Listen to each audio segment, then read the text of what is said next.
Assalamualaikum warahmatullahi wabarakatuh. Perkenalkan, nama saya Ima Fadila, NPM 220826192 dari kelas C. Di sini saya akan mempresentasikan mind mapping dengan judul Dyslipidemia.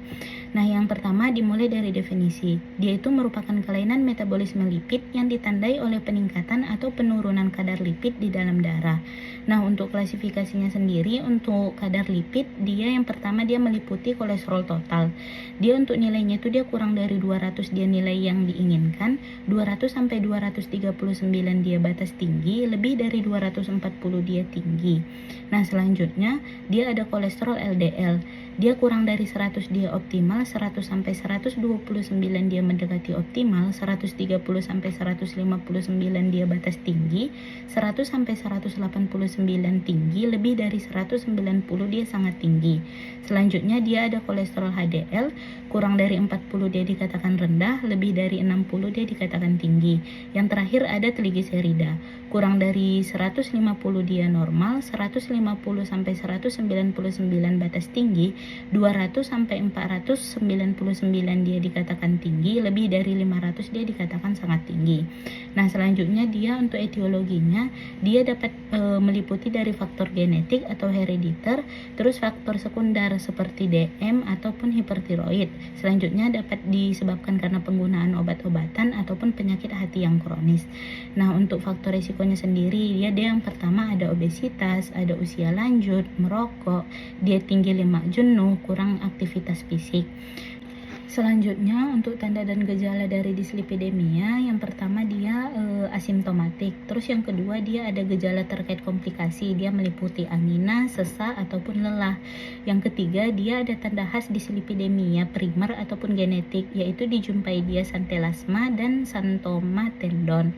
Nah, selanjutnya untuk cara menegakkan diagnosa, yang pertama dia meliputi dari anamnesis, yaitu riwayat keluarga, penyakit metabolik ataupun pola makan dari pasien. Terus tanda dan gejala dari pasien dan obat-obatan yang dikonsumsi oleh pasien.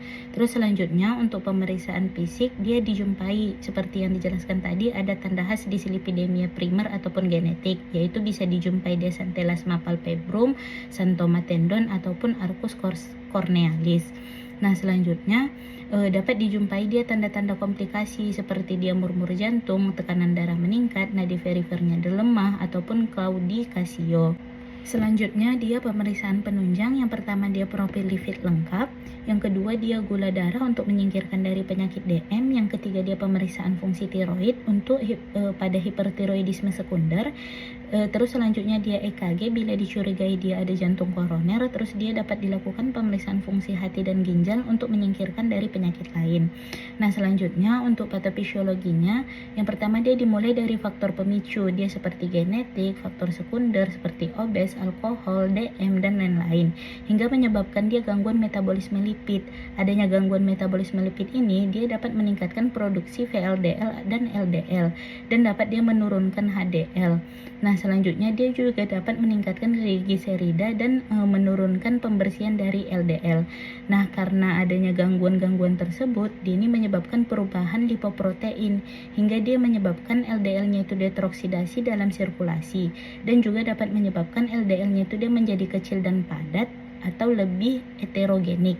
Nah, selanjutnya HDL-nya itu dia rendah dan berkurangnya dia transfer kolesterol ke hati hingga dia dapat menyebabkan dia plak aterosklerosis.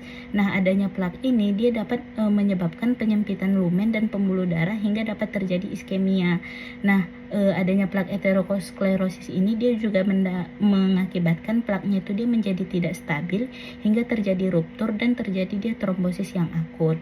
Selanjutnya untuk tata laksana, dia ada yang farmakologi dan non farmakologi. Untuk tata laksana farmakologi, dia itu yang pertama dia meliputi statin. Contohnya itu dia ada aterovastatin, dia dosisnya 40 sampai 80 mg per hari. Terus ada rosuvastatin, dia 20 sampai 40 mg per hari. Selanjutnya dia ada azetimib 10 mg 1 kali 1, dia ini merupakan inhibitor absorpsi kolesterol. Selanjutnya dia ada fibrat, dia untuk menurunkan trigliserida. Selanjutnya selanjutnya ada PCSK9 inhibitor, dia bila statin itu dia tidak cukup atau intoleran. Contohnya itu dia ada evolukumab dan alirocumab. Nah, selanjutnya untuk terapi non farmakologinya, yang pertama dia ada diet, kurang lemak jenuh, banyak serat, sayur, buah, dan konsumsi ikan. Terus dia memperbanyak aktivitas fisik 150 kali menit per minggu. Selanjutnya dia dapat turun berat badan bila dia obesitas. Terus dia berhenti merokok atau batasi alkohol. Nah, selanjutnya untuk komplikasinya dia ada penyakit jantung koroner atau infak miokard. Terus dia dapat mengakibatkan stroke iskemik. Terus selanjutnya dia dapat menyebabkan penyakit arteri perifer, dan selanjutnya dia dapat menyebabkan pankreatitis akut. Nah, selanjutnya untuk prognosis dia baik bila dideteksi dini dan dikontrol dengan tepat dan gaya hidup yang sehat. Selanjutnya dia untuk patofisiologinya, dia itu yang pertama dimulai dari faktor pemicu, dia seperti genetik ataupun faktor sekunder. Dia meliputi dari DM, obes, alkohol, dan lain-lain, hingga dia menyebabkan gangguan metabolisme lipid. Nah, gangguan metabolisme lipid ini menyebabkan peningkatan produksi VLDL dan LDL, dan dia juga dapat menyebabkan penurunan HDL dan peningkatan trigliserida serta penurunan pembersihan dari LDL. Nah, adanya gangguan-gangguan tersebut ini menyebabkan perubahan lipoprotein. Adanya perubahan lipoprotein dia menyebabkan yang pertama LDL itu dia teroksidasi dalam sirkulasi. Terus yang kedua dia dapat menyebabkan LDL-nya itu dia menjadi kecil dan padat atau lebih heterogenik. Terus yang ketiga HDL-nya itu dia rendah dan berkurangnya dia transfer kolesterol ke dalam hati. Nah, adanya perubahan lipoprotein tadi dia ini menyebabkan plak aterosklerosis. Nah, adanya plak aterosklerosis ini dia dapat menyebabkan penyempitan lumen pembuluh darah hingga dia dapat menyebabkan iskemia. Nah, adanya plak aterosklerosis dia juga dapat menyebabkan plaknya itu dia menjadi tidak stabil dan terjadinya ruptur hingga menyebabkan dia terjadi trombosis yang akut. Nah, selanjutnya untuk tata laksananya dia ada tata laksana farmakologi dan non farmakologi. Nah, untuk tata laksana farmakologi yang pertama dia pemberian dari statin. Nah, contohnya itu dia ada atorvastatin, dia dosisnya 40-80 mg per hari. Yang kedua ada rosuvastatin, dia dosisnya 20-40 mg per hari. Nah, juga dapat diberikan dia izatimib 10 mg 1 kali 1. Dia ini merupakan inhibitor absorpsi kolesterol. Nah, yang ketiga dia dapat pemberian dari fibrat, dia ini untuk menurunkan trigliserida. Terus dia dapat diberikan PCSK9 inhibitor, dia bila statinnya itu dia tidak cukup ataupun dia intoleran. Contohnya itu dia ada evolukumab dan aurokumab.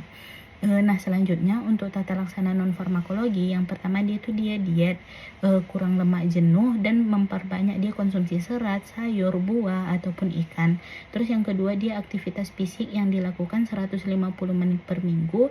Terus dia dapat menurunkan berat badan bila dia penderitanya itu dia obesitas. Terus dia berhenti rokok ataupun batasi alkohol. Nah, selanjutnya untuk komplikasi yang pertama dia dapat menyebabkan penyakit jantung koroner ataupun infak miokard.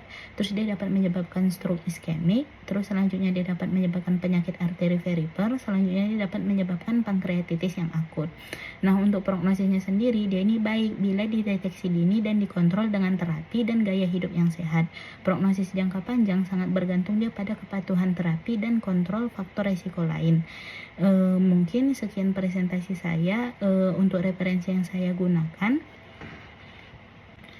yang pertama yaitu PP Perkeni 2021 Panduan Pengelolaan Dislipidemia di Indonesia 2021 Jakarta Perhimpunan Endokrin Indonesia ISBN 978 strip 602 strip 53035 strip 7 strip 9. Yang kedua Rahmawati Raising dan Octavia Rika Hermawantiningsih 2024 efektivitas penggunaan obat dislipidemia terhadap kadar LDL pada pasien kardiovaskular penyebab stroke, isologi, jurnal sains dan teknologi 3 4 442 strip 448.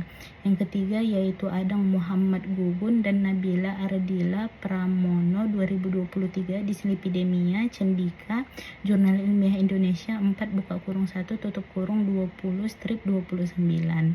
Mungkin sekian presentasi yang dapat saya sampaikan. Saya tutup presentasi saya. Assalamualaikum warahmatullahi wabarakatuh. Audio Jungle.